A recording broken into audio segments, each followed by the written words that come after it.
আসসালামু আলাইকুম প্রিয় দর্শক, কেমন আছেন আপনারা? আজকে বাজার থেকে অনেক মাছ নিয়ে আসছিল, সেগুলো কাটতে কাটতে আমার অবস্থা খুবই খারাপ। তার মধ্যে কই মাছ, এইগুলো কাটা তাজা মাছ লাফায় কীভাবে ভয় করে। এগুলো কাটতে ধুইতে অনেক সময় চলে গেছে। এখানে 2 কেজি নিয়ে আসছি। এখানে অনেক বড় বড় মাছ এগুলি। তারপরে এখানে নিয়ে আসছে কাতল মাছ। এটা সবই ধুয়ে নিয়ে আসছি। নিচে নিচে আমাদের মাছ ধোয়ার জায়গা আছে, টিউবওয়েলের পার আছে, মাছ কাটার জায়গা আছে পাকা করে, অনেক সুন্দর। সেটা আপনাদের দেখাবো। সেখান থেকে কেটে ধুয়ে নিয়ে আসছি।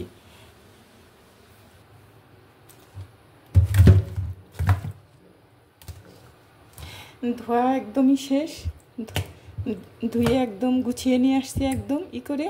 এখন কই মাছ ভাজি করব, সেটা আপনাদের দেখাবো। কারণ ভিডিও বানাতে পারিনি তো, সেই কাজের যে ঝামেলা।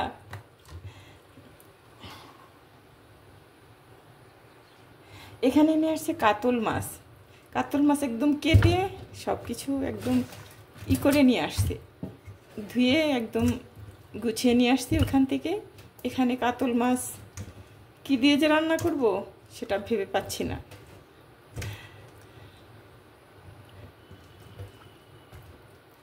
ধুয়ে একদম ক্লিন করে নিয়ে আসছি। মাথাটাই আগে রান্না করব আজকে, কারণ তাজা মাছ রান্না করলে টেস্ট বেশি লাগে, অনেক মজা লাগে, সেই জন্যে বললাম।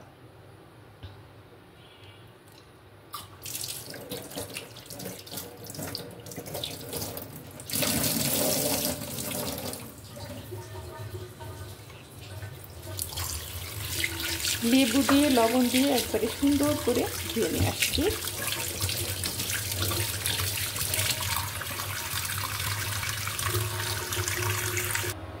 এখানে দিয়ে দিচ্ছি শুকনো মরিচের গুঁড়ো, একটু ঝাল বেশি লাগবে। উঁচু করে 1 চামচ হলুদের গুঁড়ি,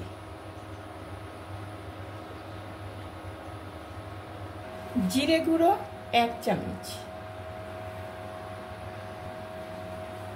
লবণ ঝাল ঠিক মতো না হলে মাছ ভাজা ভালো লাগবে না, টেস্ট লাগবে না। এখন আমি মাছটা মেখে নিব, মেখে 5 মিনিট রেখে দিব। এখন আমি তেলটা দিয়ে দিব, সাদা তেল।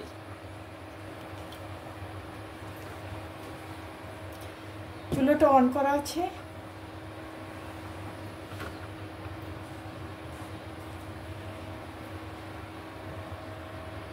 মেরিনেট করে 5 মিনিট আমি রেখে দিয়েছিলাম। তেলটা আমার গরম হয়ে গেছে।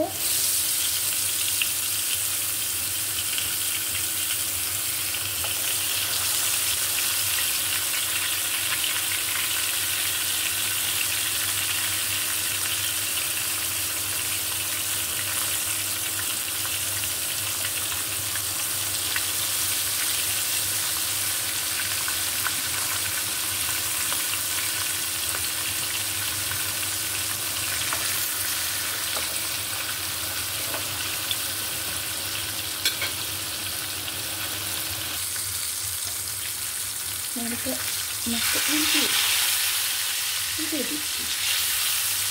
এটা আস্তে আস্তে হবে, একটু বড় তো, আস্তে আস্তে হলে পুড়ে যাবে না।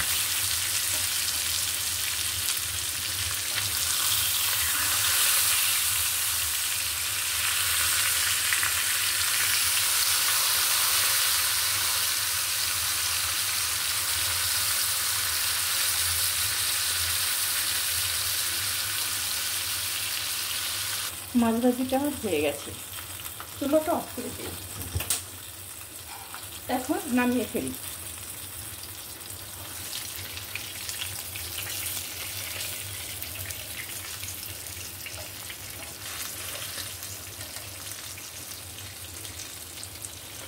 ধরতেই পারতেছি না কীভাবে যে উঠাবো।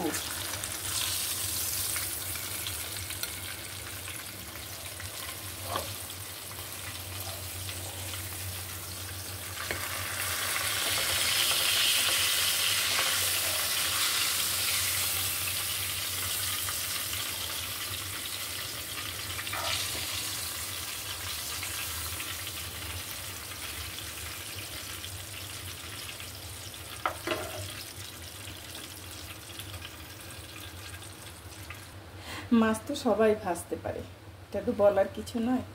তবু আপনারা কমেন্ট লাইক দুটোই করবেন। ভালো থাকবেন, সুস্থ থাকবেন। আল্লাহ হাফিজ।